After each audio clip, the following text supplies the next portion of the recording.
parents, I have been talking to you guys about a lot of different difficulties you go through while raising your child with, problem. Doesn't matter what problem they have or what diagnosis they have.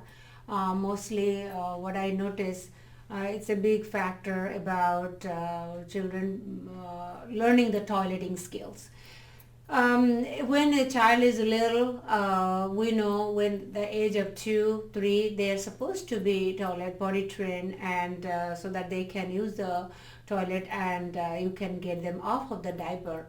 But the thing is, most of the time that doesn't happen, and it is much more easier when they are littler because you have a pretty good idea that they have to have a bladder or bowel control, particularly with the bladder control, that in every 2 hours if you are taking them, then the chances of success is much more there.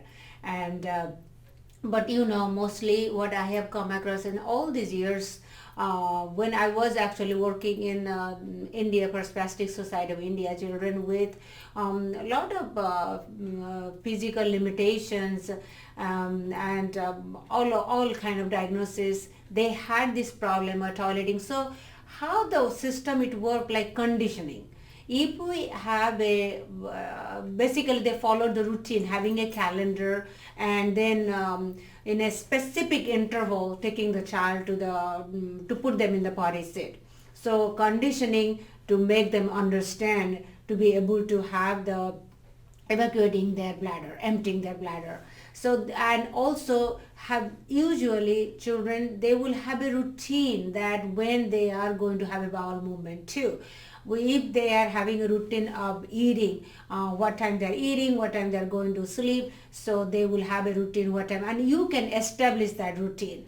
So as quick we start, that is much more easier, and then you can able to. And when I talk about conditioning and training and all those things, and we are coming across quite a lot of children, they have they can move around. If you are bringing them to sit on the toilet, they could try to run away. So, and most of the time they are not connecting to what is the part how the toilet plays and having in the potty seat. First of all, I was advising today one of the grandmas. She takes care of the one 6 years old, and some suggestions.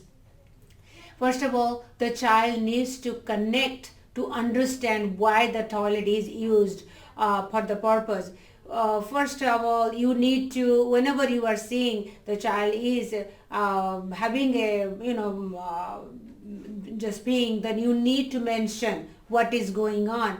And not only that, whenever you have a potty seat there, in the bathroom near the toilet, you need to be able to first, if you use the toilet, the same time, depending on whether male child or female child, you can, if the child is little, male female will not matter. As they get older, if a male child, always I recommend the dad or the male person who is in the family, the child needs to observe when they are using the bathroom. So that way the child tries to copy and see what is going on. And then on top of that, if a female child, then we are putting the potty seat right there in the bathroom, right there, and while you are using the bathroom, and mentioning to the child that, okay, I am going to use the bathroom, I'm going potty, I'm going pee, you do it too. So by doing that, we are conditioning again and again. But just think about it, you can do that every 2 hours or 3 hours when the child is 2 or 3 years old. As we go further, I come across the challenge like a little girl. I say she's going to be almost 6 years old. That becomes a big challenge right there, because the child's bladder control has gone more farther. You cannot, because when grandma is doing, she was mentioning, she tries to take the child every 2 hours, 1 hour, but barely with any success. Because the child actually, first of all, need to associate about the toilet, which I gave the idea to grandma. She was like, oh my gosh, that's amazing. Okay, fantastic. And then secondly, I said, you need to make a calendar. You need to, first of all, I know she is still in a diaper. We need to first of all figure out how many hours she is able to stay dry. Once we figure out that, that becomes much more easier. And then, first of all, I am going to tell you parents, you need to figure out that what is the child's routine, how many hours the child is able to, if the child is older, because it's very hard to figure out that every 2 hours you take, the child is not ready. It's just kind of frustrating. So we need to, first of all, this is the first task I am going to give you parents. You are going to figure out, make a calendar, how many hours the child is able to stay dry. Now, what happened when I mentioned this to the parent and the dad was concerned, they said, we were very concerned because when the child, we did not see her having the first, peeing for 8 hours, we were like, is she dehydrated? I said, no, actually, because she has been drinking, but she has that power because she's going to be almost 6 years old. So her bladder is much more mature. So she's able to control much more longer. So when she is able to control much more longer, so if you are taking the child more frequently, that's not going to be effective. We'll have more failure. So how we can make it more successful? First of all, you make a calendar. Doesn't matter how old your child is. Once you make a calendar, you establish when the child is having bowel movement. And then I am going to teach you, once you have the calendar, what you need to do next.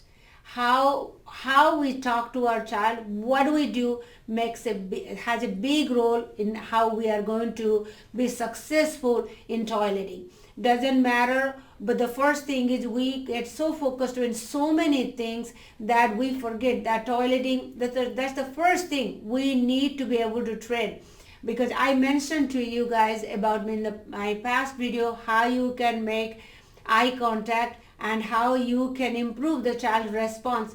This is the same child, when she came, she had no response. Now her response is 95% of the time she is responding, she is coughing, she's doing so amazing. But her toileting skill is still lacking because she is much more older. Parents are struggling what they're going to do, even grandma.